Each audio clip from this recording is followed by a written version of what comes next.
இயேசுவின் நாமத்தினால் உங்கள் யாவரையும் வாழ்த்தி வரவேற்கிறேன்.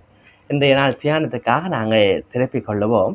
2 ராஜாக்கள் புஸ்தகம் 3ஆம் அதிகாரம் 16ஆம் வசனம் தொடக்கம் 18வது வசனம் வரை நான் வாசிக்கிறேன். அவன் கர்த்தர் உரைக்கிறது என்னவென்றால், இந்த பள்ளத்தாக்கில் எங்கும் வாய்க்கால்களை வெட்டுங்கள். நீங்கள் காற்றையும் காண மாட்டீர்கள், மழையையும் காண மாட்டீர்கள். ஆனாலும் நீங்களும் உங்கள் ஆடு மாடுகளும் உங்கள் மிருக ஜீவன்களும் குடிக்கும்படிக்கு இந்த பள்ளத்தாக்கு தண்ணீரால் நிரப்பப்படும் என்று கர்த்தர் சொல்லுகிறார். இது கர்த்தரின் பார்வைக்கு அற்பகாரியம். மோவாபியரையும் உங்கள் கையிலே ஒப்பு கொடுப்பார். இயேசுவிலே பிரியமானவர்களே, இந்த நாளிலும் இந்த தேவனுடைய வார்த்தை கூடாய் நாங்கள் ஒரு மிக முக்கியமான சத்தியங்களை கற்றுக்கொள்ளப் போகிறோம். பிரியமானவர்களே, உண்மையில் இந்த வீடியோவை நீங்கள் இந்த மெசேஜை ஸ்கிப் பண்ணாமல் பாருங்கள். இந்த மெசேஜை கேட்டு முடிக்கிற பொழுது நிச்சயமாய் உங்களுடைய இருதயத்தில் தேவன் ஒரு மாற்றத்தை தருவார் என்பதை நான் விசுவாசிக்கிறேன். இந்த 2 ராஜாக்கள் புஸ்தகத்தை யார் எழுதினார்கள் என்பது தெளிவாய் நமக்கு தெரியாது. ஆனால் இந்த ராஜாக்கள் புஸ்தகத்தை படிக்கிற பொழுது நாம் அநேக அனுபவங்களை நாங்கள் அதற்கூட கண்டுகொள்ள முடிகிறது. அதாவது அனுபவம் என்று சொன்னால் நாங்கள் விட்ட தவறுக்கு வைக்கிற ஒரு பேர் தான் அனுபவம். அதுபோல இந்த ராஜாக்கள் புஸ்தகத்தை படிக்கிற பொழுது அந்த ராஜாக்கள் தேவனுக்கு விரோதமாய் என்னென்ன தவறுகளை விட்டார்கள் என்ற அந்த அனுபவங்களை கற்பதற்கூடாய் நாங்கள் நம்முடைய வாழ்க்கையில் அந்த தவறுகளை இழைக்காதபடிக்கு தேவனோட கிட்டி சேர இந்த புஸ்தகங்கள் நமக்கு உதவியாக இருக்கின்றன. 1 ராஜா புஸ்தகமும் 2 ராஜாக்கள் புஸ்தகமும். பிரியமானவர்களே, இந்த 2 ராஜாக்கள் 3வது அதிகாரத்துக்கு நாங்கள் வருகிற பொழுது அதிலே மோவாபியர் என்கிற இனத்தவர்கள் என்ன செய்கிறார்கள்? இஸ்ரவேலுக்கு எதிராய் அங்கே கலகம் பண்ணுகிறார்கள். இந்த நேரத்தில் இஸ்ரவேலை ஆளுகை செய்து கொண்டிருந்த ஜோராம் என்கின்ற மன்னர், அதாவது நாங்கள் ஒன்றை விளங்கிக் கொள்ள வேண்டும். சாலமோனுடைய ஆட்சிக்கு பிறகு ராஜ்யம் 2ஆய் பிரிந்தது. இஸ்ரவேல் ஜூதா ராஜ்யம் என்று 10 கோத்திரம் ஒன்றாகவும் 2 கோத்திரங்கள் இன்னொன்றாகவும் பிரிந்தன. அப்ப இஸ்ரவேலை ஒரு ராஜா ஆளுகிறார், ஜூதாவை இன்னொரு ராஜா ஆளுகிறார். பொதுவாக நாங்கள் பார்ப்போம் என்றால் இஸ்ரவேலை இந்த காலகட்டத்தில் ஆளுகை செய்த மன்னர்கள் தேவனை விட்டு விலகி அங்கே விக்கிரகங்களுக்கு அடிபணிந்து போகிறார்கள். ஆனால் பொதுவாக ஜூதா மன்னர்கள் நீங்க பார்ப்பீங்கன்னா இந்த சூழ்நிலையிலே அவர்கள் தேவனுக்கு பயந்தவர்களாய் அங்கே வாழ்கிறதை நாங்கள் பார்க்கிறோம். இப்ப இந்த இஸ்ரவேலின் ராஜாவாகிய ஜோராம் என்ற அந்த மன்னனுக்கு எதிராகத்தான் இந்த மோவாபியர் அங்கே கலகம் செய்கிறார்கள். இந்த நேரத்துல இந்த இஸ்ரவேலின் ராஜா என்ன செய்கிறார்? அங்கே இந்த யூதாவின் ராஜாவாகிய ஜோசபாத்திடம் வருகிறார். ஏன் வருகிறார் என்றால் உதவி கேட்டு, எங்களுக்கு விரோதமாக மோவாபியர் கலகம் பண்ணுகிறார்கள், நீங்கள் எங்களோடு சேர்ந்து யுத்தம் பண்ண வாருங்கள் என்று. அப்பொழுது இந்த ஜோசபாத்தும் என்ன செய்கிறார்? அங்கே அதற்கு சம்மதிக்கிறார். இப்ப சம்மதித்த பிறகு இவர்களோடு ஏதோம் ராஜாவும் சேர்ந்து கொள்ளுகிறார். இப்ப நாங்கள் பார்த்தோம் என்றால் 3 ராஜாக்கள், இஸ்ரவேலின் ராஜா ஜோராம், ஜூதாவின் ராஜா ஜோசபாத், இன்னுமாய் ஏதோமின் ராஜா, மூவரும் சேர்ந்து இந்த மோவாபியருக்கு எதிராக அங்கே புறப்பட்டு போகிறார்கள் யுத்தம் பண்ணுவதற்காக. இப்ப எந்த வழியாக போகிறார்கள் என்று சொன்னால், அங்கே ஏதோம் வனாந்திர வழியாய் போவோம் என்று அங்கே கூறப்பட்ட பொழுது அவர்கள் ஏதோம் வனாந்திர வழியாய் அங்கே கடந்து போகிறார்கள். இப்பொழுது 7 நாட்கள் அந்த வனாந்திரத்தில் சுற்றி திரிகிறார்கள். அது மிகுந்த சோர்வு உண்டாக்கி இருக்கக்கூடிய ஒரு விடயம். 7 நாட்கள் வனாந்திர பயணம். அங்கே மிருக ஜீவன்களும் அங்கே களைப்பட்டிருக்கும், இவர்களும் களைப்பட்டிருப்பார்கள். இப்ப ஒரு மிக முக்கியமான ஒரு பிரச்சனை தலையெடுக்கிறது. என்னவென்றால், இவர்களுக்கும் இவருடைய மிருக ஜீவன்கள் குடிப்பதற்கும் தண்ணீர் அங்கே இருக்கவில்லை, நீர் இருக்கவில்லை. இந்த நேரத்துல தான் நாங்கள் பார்ப்போம் என்று சொன்னால், இந்த இஸ்ரவேலின் ராஜாவாகிய ஜோராம் அங்கே சொல்கிறார், அப்பொழுது இஸ்ரவேலின் ராஜா, ஐயோ, இந்த 3 ராஜாக்களையும் கர்த்தர் மோவாபியரின் கையில் ஒப்பு கொடுக்க வரவழைத்தாரோ என்றார். அதாவது ஒரு பிரச்சனை வந்தவுடனே இந்த இஸ்ரவேல் மக்களை போலத்தான் எவ்வளவோ தேவன் நன்மைகளை செய்து கொண்டு வந்தார். ஆனா ஒரு கட்டத்துல தண்ணி இல்லை என்ற உடனே முணுமுணுத்தார்கள். குறுக்க செங்கடல் வர வந்த உடனே முணுமுணுத்தார்கள். ஆகவே தேவன் நன்மைகளை நினைக்கல. அதுபோல இந்த இஸ்ரவேலின் ராஜா 3 பேரும் யுத்தத்துக்கு போகிறார்கள். தண்ணி இல்லை என்றவுடன், ஐயோ, தண்ணி இல்லாமல் நாங்கள் செத்து எங்களை மோவாபியரின் கையில் பிடிபட வைப்பதற்காக தேவன் கொண்டு வந்திருக்கிறார் என்று சொல்லி அங்கே முணுமுணுக்கிறார். அந்த நேரத்தில் தான் பிரியமானவர்களே ஒரு சம்பவம் அங்கே நடக்கிறது. என்னவென்றால், யோசபாத் என்ற அந்த ஜூதாவின் ராஜா சொல்கிறார், நாம் கர்த்தரிடத்திலே விசாரிக்கும்படிக்கு இங்கே ஒருவரை நாங்கள் பார்ப்போம். அப்போ அங்கே ஊழியக்காரன் கேட்கிறார், நாங்கள் கர்த்தரிடத்திலே விசாரிக்கும்படிக்கு யாராவது தீர்க்கதரிசிகள் யாராவது இருக்கிறார்களா? இப்ப நெருக்கமான ஒரு சூழ்நிலையில இருக்கிறோம். இந்த சூழ்நிலையிலே தேவனிடத்தில் தான் நாங்கள் போக வேண்டும். எனவே இதை பற்றி நாங்கள் விசாரிக்கிறதற்கு தீர்க்கதரிசிகள் யாரும் இருக்கிறார்களா? இந்த நேரத்தில் தான் அந்த இஸ்ரவேல் ஊழியக்காரன் ஒருவன் அதை அறிந்து வைத்திருந்து அங்கே சொல்கிறான். யாரென்றால், எலியாவின் கைகளுக்கு தண்ணீர் வார்த்த சாப்பாத்தின் குமாரனாகிய எலிசா என்றொருவர் இருக்கிறார். பிரியமானங்களே, பைபிள்ல எலியா என்பது வேறு, எலிசா என்பது வேறு. அப்ப எலியாவின் கைகளுக்கு தண்ணீர் வார்த்து வந்த சாப்பாத்தின் குமாரனாகிய எலிசா என்பவர் இருக்கிறார். அப்ப யோசபாத் சொல்கிறார், நாங்கள் அவரிடத்துல போவோம் என்று சொல்லிவிட்டு 3 ராஜாக்களும் அங்கே இந்த எலிசாவிடம் வருகிறார்கள். காரணம் என்ன? இப்ப நெருக்கமான சூழ்நிலையில தேவன் என்னத்தை பேச போகிறார் என்பதை கேட்பதற்காய் வருகிறார்கள். வருகிற பொழுது, இஸ்ரவேலின் ராஜா பாவியாய் பாவத்தோடு இருந்தபடியினால் அவரை நான் முகமாய் பார்க்க மாட்டேன் என்று சொல்லி எலிசா ஆரம்பத்தில் மிகவும் கோபம் கொள்கிறார். ஆனாலும் ஜூதா அரசனின் ஆகிய ஜோசபாத்தின் நிமித்தம் அவர் என்ன செய்கிறார்? தேவன் என்ன உங்களுக்கு சொல்ல போகிறார் என்பதை சொல்லுகிறேன் என்று சொல்லி அவர் ஒரு சம்மதம் தெரிவிக்கிறார். இந்த நேரத்தில் அவர் எலிசா சொல்லுகிற காரியம், இப்பொழுது சுரமண்டலம் வாசிக்கிற ஒரு வாத்தியக்காரனை நீங்க கூட்டிக் கொண்டு வாருங்கள். இப்பொழுது கூட்டிக் கொண்டு வருகிறார்கள். சுரமண்டலக்காரன் சுரமண்டல வாத்தியத்தை வாசிக்கிறார். இப்பொழுது வேதம் சொல்லுகிறது, தேவனுடைய கரம் அவன் மேல் இறங்கியது. யாரின் மேல்? எலிசாவின் மேல் இறங்குறது. என்ன காரணம்? தேவன் இவர்களுக்கு என்னத்தை பேச போகிறாரோ அதை எலிசாவுக்கு கூட தேவன் பேச போகிறார். இப்ப தேவனுடைய கரம் அந்த சுரமண்டலத்தை வாசித்துக் கொண்டிருந்த பொழுது எலியாவுடைய மனது ஒருமுகப்பட்டு தேவன் பேசுவதற்கே அங்கே ஆயத்தப்படுகிறார் எலிசாவுக்கு கூடாக. இந்த நேரத்தில் 16வது வார்த்தை சொல்லுகிறது, கர்த்தர் உரைக்கிறது என்னவென்றால், நாங்கள் ஒன்றை விளங்கிக் கொள்ள வேண்டும். தீர்க்க தரிசிகள் என்றா தேவனுடைய வாய். இது எலிசாவுடைய மாமிசமோ அல்லது எலிசாவுடைய சிந்தனையோ உரைக்கவில்லை. தேவனுடைய வாய் அங்கே எலிசாவின் வாயை பயன்படுத்தி உரைக்கப்படுகிறது. என்னவென்றால், இந்த பள்ளத்தாக்குகள் எங்கும் வாய்க்கால்களை வெட்டுங்கள். பிரியமானவர்களே, முதலாவது இந்த காரியத்தை செய்யுங்கள் என்ற ஒரு கட்டளை பிறப்பிக்கப்படுகிறது. வாய்க்கால்களை இந்த பள்ளத்தாக்கில் எங்கும் போய் வெட்டுங்கள். அடுத்த வார்த்தையை நீங்க பார்த்தீங்கன்னா, நீங்கள் காற்றையும் காண மாட்டீர்கள், மழையையும் காண மாட்டீர்கள், ஆனாலும் இந்த பள்ளத்தாக்குகள் எல்லாம் தண்ணீரால் நிரம்பும், உங்கள் மிருக ஜீவன்கள் எல்லாம் அதிலே குடிக்கும் என்று சொல்லி தேவன் அங்கே வாக்கு பண்ணுகிறார், பேசுகிறார். பிரியமானவர்களே, முதலாவது வாய்க்காலை வெட்ட சொல்லுகிறார். 2வது, காற்றும் வராது மழையும் வராது, ஆனா தண்ணீர் இந்த பள்ளத்தாக்கில் நிரம்பும். பிரியமானவர்களே, அதாவது காற்று வீசினால்தான் மழை வரும், மழை வந்தால்தான் அந்த பள்ளத்தாக்கு தண்ணீரால் நிரம்பும். ஏனென்றால் அந்த ஏதோம் வனாந்திரம் அங்கே தண்ணீரால் நிரப்பப்படுவதற்கு எந்த சந்தர்ப்பமும் இல்லை. ஒரே ஒரு வழி, மழை வர வேண்டும், இல்லாவிட்டால் கிணறை வெட்ட வேண்டும். கிணறு வெட்டால் தண்ணி வராது அந்த வனாந்திரத்துல. அப்ப மழை வர வேண்டும், மழை வர வேண்டும்னா காற்று வர வேண்டும். அப்ப காற்றும் வராது மழையும் வராது, ஆனாலும் இந்த பள்ளத்தாக்குகள் தண்ணீரால் நிரம்பும் என்று அந்த 3 ராஜாக்களுக்கும் எலிசாவுக்கு கூடாய் தேவன் பேசுகிறார். இப்ப அவர்களுக்கு உடனடியாக ஒரு கேள்வி வந்திருக்கும், இது எப்படி சாத்தியம்? அப்ப அவர்கள் கேள்வி கேட்பதற்கு முன்பதாகவே கர்த்தரே அதற்கான பதிலை சொல்கிறார். இது எப்படி ஆகும் என்று நிச்சயமா அவருடைய இருதயத்திலே சிந்தனை உண்டாகி இருக்கும். அப்ப தேவன் அந்த சிந்தனைகளை அறிந்தவராய் சொல்கிறார், இது கர்த்தரின் பார்வைக்கு அற்பமான காரியம். நமக்கு எது பெரிய காரியமா இருக்கிறதோ, ஆனால் தேவனுடைய பார்வைக்கு அவை எல்லாம் லேசான காரியங்களாய் இருக்கின்றன. மோவாபியரையும் உங்கள் கையிலே ஒப்பு கொடுப்பார் என்று தேவன் வாக்கு பண்ணுகிறார். பிரியமானவர்களே, அடுத்த நாள் மறுநாளிலே இந்த ராஜாக்கள் பலி செலுத்தி கொண்டிருக்கிற பொழுது ஏதோ வழியாக தண்ணீர் புறப்பட்டு வருகிறது. புறப்பட்டு வந்த தண்ணீர் அந்த பள்ளத்தாக்கு எல்லாம் நிரப்பப்படுகிறது. இந்த நேரத்தில் 22ஆம் வசனத்தை வாசித்தோம் என்றால் 2 ராஜாக்கள் 3ஆம் அதிகாரத்தில், மோவாபியர் அதிகாலமே எழுந்தபோது சூரியன் தண்ணீர் மேல் பிரகாசித்ததினால் அந்த தண்ணீர் அவர்களுக்கு இரத்தம் போல் சிவப்பாய் காணப்பட்டது. அப்ப ரத்தம் போல் சிவப்பாய் காணப்படணும்னா அதிகமான தண்ணி வந்திருக்க வேண்டும். சூரியன் அந்த தண்ணிக்கு மேலே பிரகாசிக்கிறது. இப்ப இந்த தண்ணியை மோவாபியர் பார்க்கிறார்கள், இது ரத்தம் போல் சிவப்பாய் காணப்படுகிறது.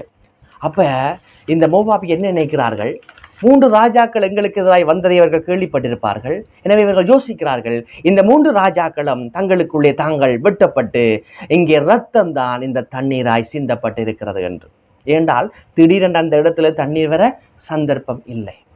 இந்த நேரத்தில் மோவாபியர் சொல்கிறார்கள், வாருங்கள், அவர்கள் மரணித்து விட்டார்கள், தங்களுக்குள்ளே வெட்டப்பட்டு நாங்கள் போய் அவர்களை கொள்ளையடிப்போம் என்று. இப்போ கொள்ளையடிப்போம் என்று போகிறார்கள். கடைசியாய் 3 ராஜாக்களாலும் அந்த மோவாபியரும் தேவன் அந்த 3 ராஜாக்களின் கையிலே அகப்பட்டு கொண்டார்கள். இப்படியாக இந்த சம்பவம் முடிகிறது. பிரியமானவர்களே, இந்த சம்பவத்துக்கூடாய் தேவன் இந்த நாளிலும் நம்மோடு பேசுகிற காரியம் என்ன? முதலாவது காரியம் என்னவென்றா பிரியமானவர்களே, உங்கள் வாழ்க்கையில என்ன பிரச்சனை, என்ன போராட்டம், எந்த விதமான நெருக்கமான சூழ்நிலை இருந்தாலும் நீங்கள் முதலாவது செய்ய வேண்டியது தேவனை நோக்கி திரும்புங்கள். ஆமென். பிரியமானவர்களே, இன்றைக்கு நாங்கள் பார்ப்போம்டா, அநேகர் இன்றைக்கு பிரச்சனைகள் நெருக்கங்கள் வந்த உடனே வேறு வேறு சூழ்நிலைகளையும் வேறு வேறு மனிதர்களையும் வேறு வேறு அங்கே சந்தர்ப்பங்களையும் தேடி போகிறார்கள். ஆனால் நாங்கள் இந்த சம்பவத்துக்கூடாய் கற்றுக்கொள்ள வேண்டிய மிக உன்னதமான முதலாவது பாடம் என்ன தெரியுமா? என்ன நெருக்கம், போராட்டம், பிரச்சனை, கண்ணீர் இருந்தாலும் நீங்கள் திரும்ப வேண்டியது உடனடியாய் தேவனுடைய பிரசன்னத்துக்கு மாத்திரமே. ஏனென்றா அவர்கிட்ட மட்டும்தான் அதற்கான முழுமையான தீர்வு இருக்கிறது. உதாரணமாய் நாங்கள் ஒரு மின் சாதன பொருளை நாங்கள் வேண்டினா அதோடு கை நூல் ஒன்று கொடுப்பாங்க. காரணம் என்ன? அந்த மின்சாத நூல் பழுதடைந்து விட்டால் இது பிரச்சனையண்டா அந்த புத்தகத்தை பார்த்தா தான் நமக்கு தெரியும். ஏனென்றா அந்த மின்சாதன பொருளை உருவாக்கினவருக்குத்தான் அதில் என்ன ஏற்பட்டால் என்ன காரியம் அதில் செய்ய வேண்டும் என்பது எழுதப்பட்டிருக்கு. இதுபோல நம்மை உருவாக்கினவர் கர்த்தர். அப்ப நம்முடைய வாழ்க்கையில் ஒரு நெருக்கம் என்றால் நாம் திரும்ப வேண்டியது முதலாவது கர்த்தரிடத்தில் தான். காரணம், கர்த்தரிடத்தில் மாத்திரமே அதற்கான தீர்வு இருக்கிறது. ஆகவே நாங்கள் இந்திய சூழ்நிலையை நாங்கள் விளங்கி பார்க்கணும். பிரியமானவர்களே, இந்த யோசபாத் மன்னன் மற்ற 2 ராஜாக்களோடு 7 நாள் சுற்றி திரிகிறார்.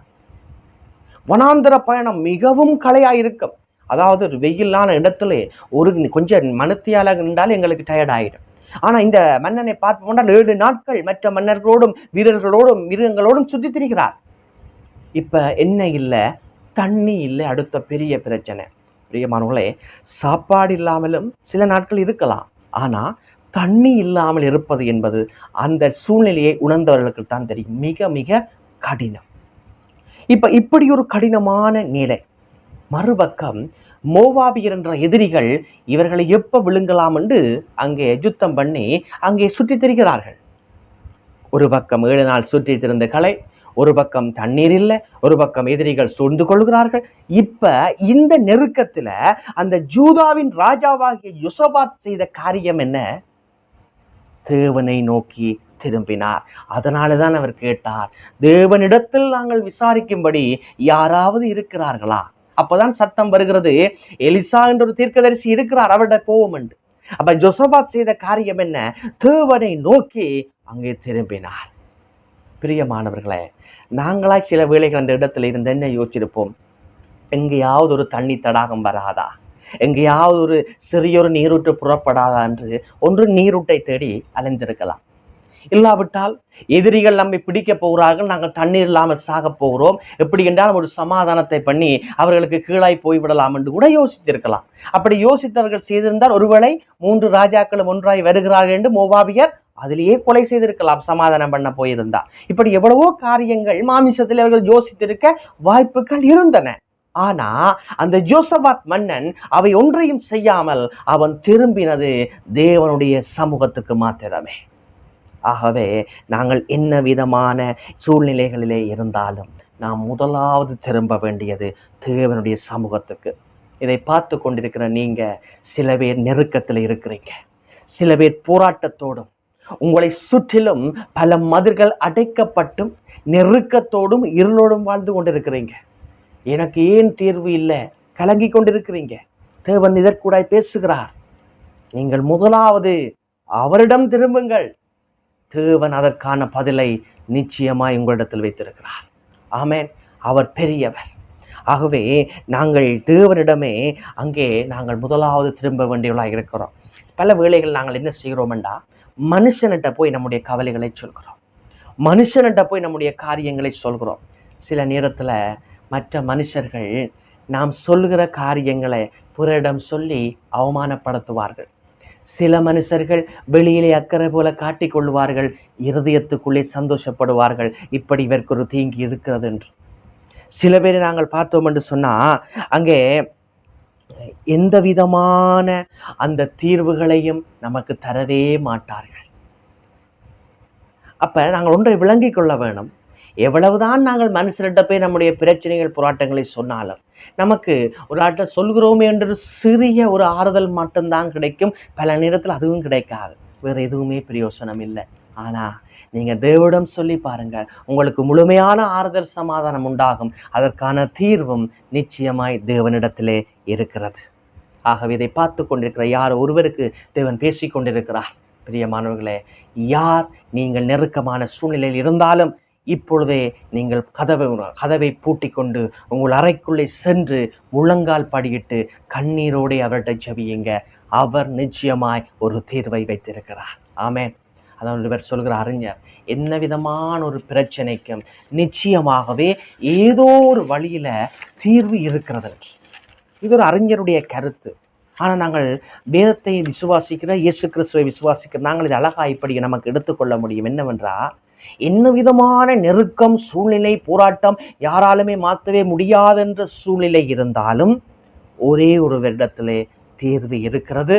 அந்த தீர்வு நம்முடைய கர்த்தராகிய இயேசுவினிடத்திலே இருக்கிறது. ஆமென். எனவே நீங்கள் என்ன நெருக்கமான சூழ்நிலை என்றாலும் யோசபாத் போல தேவனுடைய சமூகத்துக்கு திரும்புங்கள். இது முதலாவது காரியம். இரண்டாவது காரியம் என்னவென்றால், நீங்கள் விசுவாசத்தோட வாய்க்கால்களை வெட்டுங்கள். பிரியமானவர்களே, இது ஒரு கடினமான காரியம். சிந்தித்து பாருங்கள். குடிக்க தண்ணி இல்லை. இன்னுமாய் பார்த்தா அவர்கள் மிகவும் சோர்வடைந்து போய் இருக்கிறார்கள். எதிரிகள் ஒரு பக்கம் தேடுகிறார்கள். இப்போ மற்ற பக்கம் பார்த்தோம்னா தேவன் சொல்லிட்டார், காற்றும் வராது மழையும் வராது, ரெண்டையும் நீங்கள் பார்க்கவே மாட்டீங்க. ஆனால் எங்கேயோ இருந்து தண்ணி வரப்போகுது, நீங்கள் வாய்க்கால்களை வெட்டுங்கள் என்று தேவன் கட்டளை கொடுக்கிறார். இப்ப இந்த கட்டளையை அவர்கள் கீழ்ப்படிந்து செய்ய வேண்டும் என்று சொன்னால் ஒரு மாபெரும் கஷ்டமான காரியம்.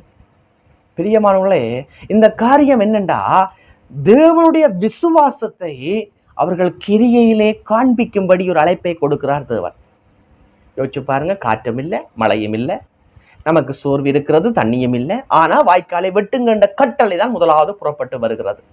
இங்கே ஆச்சரியம் என்னவென்றா, இவர்கள் கீழ்ப்படிந்து விசுவாசத்தோட அந்த வாய்க்கால்களை வெட்டி கிரியை நடப்பித்தார்கள். உண்மையில தேவன் ஆச்சரியமிக்கவர். எபிரேயர் 11:1 பார்த்தீங்கன்னா, விசுவாசம் என்றா நம்பப்படுகிறவைகளின் உறுதியும் காணப்படாதவைகளினுடைய நிச்சயமாய் இருக்கிறது. எனவே நாங்கள் காணாத ஒன்றை தேவன் இதை செய்ய என்று சொல்லுகிற பொழுது நாங்கள் விசுவசித்து கீழ்ப்படிந்தோம் என்றால் நிச்சயமாகவே ஆசீர்வாதத்தை நாங்கள் பார்க்க முடியும். இங்கே நாங்கள் பார்க்கிறோம் என்று சொன்னால், மழை வர சந்தர்ப்பமும் இல்லை, காற்றும் இல்லை, நாங்களும் சோர்வாக இருக்கிறோம், எந்த சந்தர்ப்பமுமே இல்லை தண்ணி வாரத்துக்கு. ஆனால் அவர்கள் சொன்ன உடனே கீழ்ப்படிந்தார்கள். அந்த கீழ்ப்படிவு எதனாலே உண்டாக்கப்பட்டது? விசுவாசத்தினாலே. ஆகவே இந்த கீழ்ப்படிதலும் விசுவாசமும் தேவனுடைய பார்வையிலே நீதியாய் காணப்படுகின்றன. நாங்கள் வேதாகமத்திலே பார்ப்போம் என்றால் படைப்பிலேயே பார்க்கலாம். தேவன் சொன்னார், இதை சாப்பிடும் நாளிலே ஆதாம் ஏவாளுக்கு சாகவே சாவீர்கள். அவர்கள் அதை கீழ்ப்படியவில்லை. ஏன் கீழ்ப்படியல? விசுவாசிக்கல. எனவே அவர்கள் அங்கே விசுவாசிக்காதபடினால் கீழ்ப்படியாம போனார்கள். கீழ்ப்படியானபடினாலே பழத்தை சாப்பிட்டார்கள். பழம் சாப்பிட்டபடியால் பாவம் உலகத்துக்குள்ளே வந்தது. அப்ப ஆதாம் ஏவாள் விசுவாசத்தின் கிரியை காண்பிக்காதபடியினால் பாவம் இந்த உலகத்துக்குள்ளே வந்தது. ஆனால் வேதத்தில் பல மனுஷர்கள் விசுவாசத்தின் கிரியை காண்பித்து நீதிமானாய் மாற்றப்பட்டார்கள். உதாரணமாய் ஆபிரகாம் தன்னுடைய ஒரே பேரான மகனை அங்கே தேவன் பலி செலுத்தும்படி சொன்ன பொழுது கூட்டிக் கொண்டு போனார். எல்லாரும் நாங்கள் இலகுவாய் எடுத்துக்கொள்ளலாம். ஆனால் யோசிச்சு பாருங்க, ஆபிரகாம் கூட்டிக் கொண்டே அங்கே பலி செலுத்த கத்தியை ஓங்கும் வரைக்கும் அவருடைய மனநிலை எப்படி இருந்திருக்கும்? விசுவாசத்தின் கிரியை தேவன் தந்தா, நான் தேவனுக்கே பலி செலுத்துகிறேன், மீண்டும் சந்ததியை உண்டாக்க அவரால் ஏலும். அதான் விசுவாசம். நோவாவை பாருங்க, பேழையை செய்ய சொன்னார். அங்கே மழையும் இல்லை, ஒன்றுமே இல்லை. நோவா பேழையை கட்டி கொண்டிருக்கிற பொழுது எத்தனை பேர் நகைத்திருப்பார்கள், ஏளனமாய் பேசியிருப்பார்கள். ஆனா விசுவாசத்தின் கிரிகையால் பேழியை கட்டினார். இன்னுமாய் நாங்கள் பார்ப்போம்டா, இப்பொழுது பார்க்கிற சம்பவம், வாய்க்காலை வெட்டினார்கள். மழையும் இல்லை, காத்தும் இல்லை, ஆனால் வாய்க்காலை வெட்டினார்கள். இன்னுமாய் நாங்களுடைய புதிய ஏற்பாடு சம்பவத்தை பார்க்க முடியுமெண்டா, லாசரு இறந்து 4 நாட்கள் ஆகிவிட்டது. வாசலிலே கல் வைக்கப்பட்டிருக்கிறது. அங்கே தேவன் சொல்கிறார், இயேசு கிறிஸ்து, இந்த கல்லை புரட்டி போடுங்கள். அப்பொழுது ஒருவர் கேட்கிறார், 4 நாள் ஆயிற்று ஆண்டவரே, இப்பொழுது பிணம் நாற்றம் எடுக்குமே என்று ஒருவர் கேட்கிறார். ஆனாலும் மற்றவர்கள் விசுவாசத்தோட அந்த கல்லை புரட்டினார்கள், அற்புதத்தை கண்டார்கள். ஆகவே இயேசு கிறிஸ்து நம்மிடத்தில் விசுவாசத்தின் கிரியையை எதிர்பார்க்கிறார். அதனாலதான் யாக்கோபிலே சொல்லப்படுகிறது, கிரியை இல்லாத விசுவாசம் செத்தது. இன்றைக்கு நாங்கள் இயேசுவை விசுவாசிக்கிறோம் என்று நம்முடைய கிரியையில எதையுமே காண்பிக்கலையண்டா, நம்முடைய விசுவாசம் செத்தது பிரியமானவர்களே. உதாரணமாய் 12 வருடமாய் பெரும்பாடுள்ள ஸ்திரீ, நான் இயேசுவை விசுவாசிக்கிறேன் ஒரு இடத்திலேயே இருந்திருந்தா ஒன்று நடந்திருக்காது. அந்த பெண் விசுவாசத்தோட, அவள் மிகுந்த நெருக்கத்தோடு, இரத்த போக்கோடு இயேசுவை நோக்கி தவண்டு நடந்தாள். அவள் நடந்து கூட போக முடியாத ஒரு சூழ்நிலை, மக்கள் கூட்டம், யாரும் கண்டா அவர்களை கல்லால் எறிந்து விடுவார்கள். ஆனால் அவள் போனாள், ஆடையை தொட்டாள், சுகத்தை பெற்றுக்கொண்டாள். விசுவாசத்தின் கிரியை மிக மிக முக்கியமான காரியம் பிரியமானவர்களே. எனவே நமக்கு வாழ்க்கையில அற்புதங்கள் நடக்க வேண்டுமென்றா நாங்கள் விசுவாசத்தோட கிரியை காண்பிக்க வேண்டும், அல்லது விசுவாசத்தோட வாய்க்கால்களை வெட்ட வேண்டும். சில நேரத்தில் சரியான குழப்பமா இருக்கும். தேவன் பேசுகிறார், நீ ஜெபி, நான் உனக்கு சமாதானத்தை தருவேன் என்று. இல்ல, மனசு சொல்லும், இவ்வளவு நெருக்கத்தில் எப்படி சமாதானம் பெறும் என்று. இல்ல, நீங்க விசுவாசத்தை விட ஜெபியுங்க, புத்திக்கு மேலான சமாதானத்தை தேவன் உடனே தருவார். இப்போ ஒரு ஆளுக்கு நாங்கள் சுவிசேஷம் யோசிக்கிறோம், நாங்கள் என்ன யோசிப்போம், இவர் சொன்னாலும் ரட்சிக்கப்பட போறாரா? இல்ல, விசுவாசத்தோட வெட்டுங்கள், அவர் ரட்சிப்புக்குள்ள தேவன் நடத்துவார். ஒரு ஆளுக்கு உங்கள்கிட்ட இருக்கிற எல்லா பணத்தையும் தேவன் உதவி செய்ய சொல்லுகிறாரா? செய்து விடுங்கள். யோசனை வரும், என்னென்று ஆண்டவரே செய்கிறது, எனக்கு போவதற்கே பணம் இல்லை என்று. இல்லை, தேவன் பேசினால் செய்யுங்கள். விசுவாசத்தின் கிரியை கர்த்தர் உங்களை ஆசீர்வதிப்பார். ஆகவே விசுவாசத்தின் கிரியை என்பது ஒரு சாதாரணமானது அல்ல, அது வாழ்க்கையில பயிற்றுவிக்கப்பட வேண்டிய உன்னதமான ஒரு காரியம். எனவே நாங்கள் விசுவாசத்தோடு வாய்க்கால்களை வெட்ட வேண்டும். 3வது காரியம் பிரியமானவர்களே, இது ஆசீர்வாதமான காரியம். என்னவெண்டா, உங்கள் வாழ்க்கையில காற்றும் இருக்காது, மழையும் இருக்காது, ஆனா பள்ளத்தாக்கு எல்லாம் தண்ணீரால் நிரப்பப்படும். ஆமென். பிரியமானவர்களே, நாங்கள் செய்ய வேண்டியது 2 காரியம் இருக்கிறது இந்த ஆசீர்வாதத்தை பெற. 1, தேவனிடம் திரும்ப வேண்டும். 2வது, விசுவாசத்தின் கிரியை காண்பிக்க வேண்டும். இப்படி செய்தால் 3வதாய் உங்கள் வாழ்க்கையில் ஆசீர்வாதம் எங்கோ இருந்து புறப்பட்டு ஊற்றெடுத்து வருவதை உங்கள் கண்கள் காணும், மற்றவர்களும் காணும்படியாக. சில நேரத்தில் நாங்கள் பார்ப்போம்டா, நாங்கள் யோசிப்போம், ஆண்டவரே இந்த வழியில் எனக்கு உதவி வரும், இந்த மனுஷன் எனக்கு உதவி செய்வார், இப்படி போனால் நான் இப்படி வெற்றி பெறுவேன். இப்படி மனுஷ தன்மையில நாங்கள் யோசித்து கொண்டே இருப்போம். ஆனால் தேவனிட்ட ஒப்பு கொடுங்க. அவர் சொல்கிறார், உன் நினைவுகள் என் நினைவுகள் அல்ல. நாம் சிந்திக்காத படிக்கு நாம் ஆராதிக்கிற சர்வ வல்லவராய இயேசு கிறிஸ்துவானவர் நம்முடைய பிரச்சனையை தீர்க்க வல்லவராயிருக்கிறார். பல வேளைகளும் கூட வாழ்க்கையில காற்றும் இருக்காது, மழையுமே இருக்காது, உங்களோட ஆசீர்வாதம் பெறுவதற்கு சந்தர்ப்பமே இருக்காது.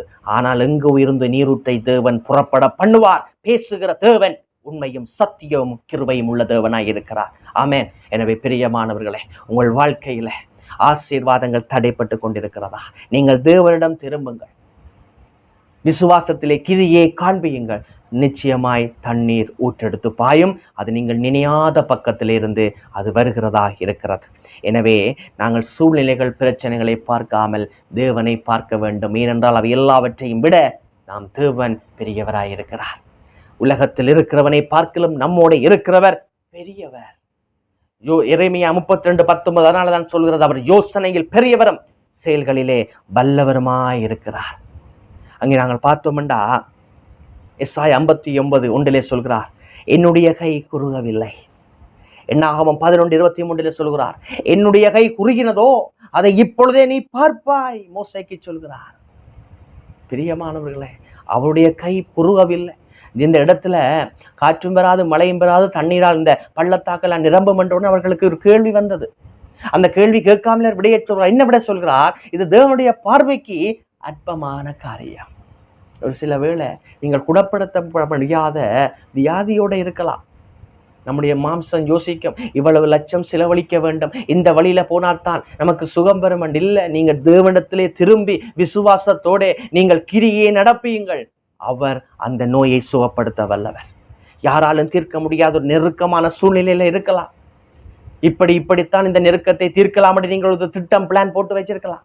ஆனா தேவன் உணர்த்துகிறார், தன்னிடம் திரும்பி நீங்கள் விசுவாசத்தோடு கிரியை காண்பியுங்கள், வாய்க்கால்களை வெட்டுங்கள், நான் உங்களுக்கு சுகத்தை தருவேன், நான் உங்களுடைய பிரச்சனை இந்த விடுதலையை தருவேன். அவர் சர்வ வல்ல தேவனாக இருக்கிறார். பிரியமானவர்களே, நாம் ஆராதிக்கிற தேவன் வனாந்திரத்திலே வழியையும் அவாந்திர வழியிலே ஆறுகளையும் ஓட பண்ணுகிற கர்த்தர்.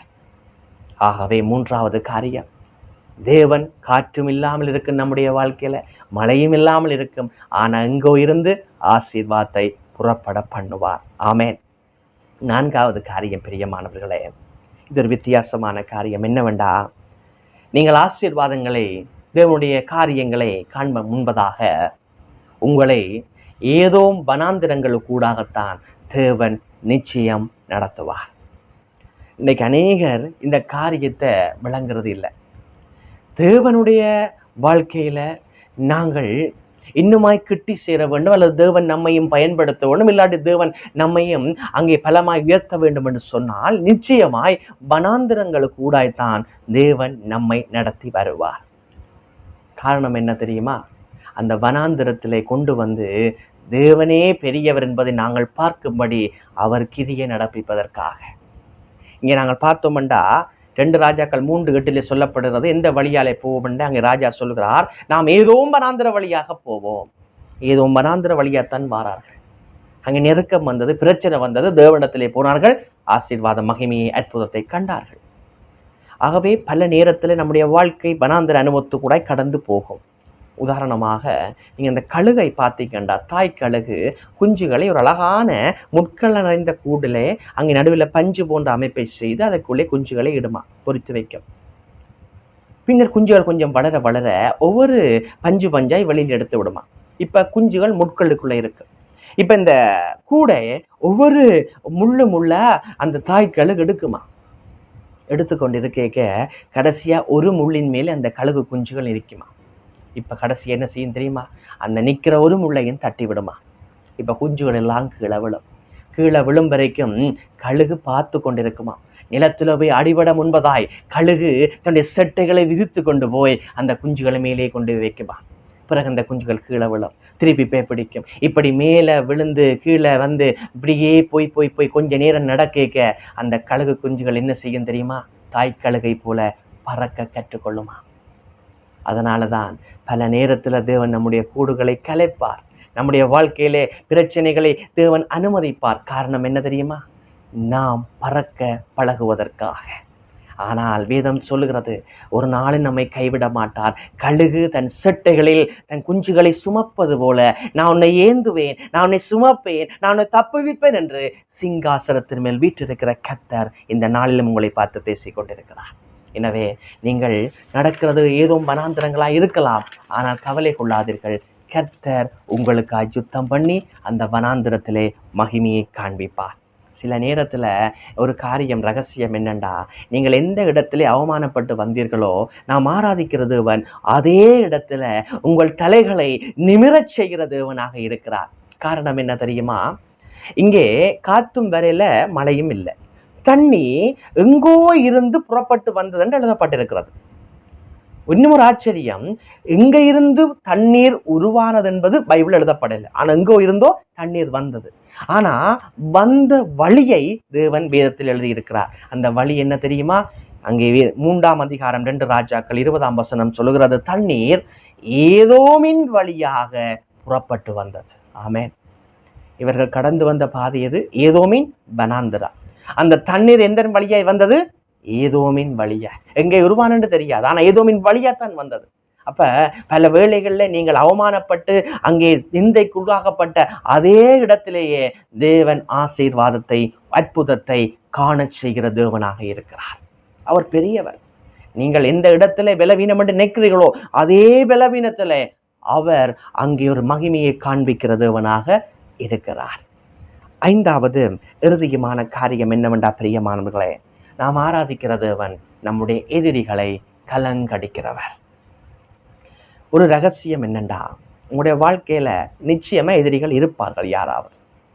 அதான் ஒருவர் சொன்னார், எதிரிகளே வாழ்க்கையில இல்லை என்றால் அந்த மனுஷன் சரியாய் தன்னுடைய வாழ்க்கையை வாழவில்லை என்று. நீங்கள் நீதியாய் உண்மையாய் நடந்தாலே எதிரிகள் தானாய் உருவாகுவார்கள். அப்போ ஒரு ரகசியமான காரியம் என்னண்டா, எதிரிகள் உங்களுக்கு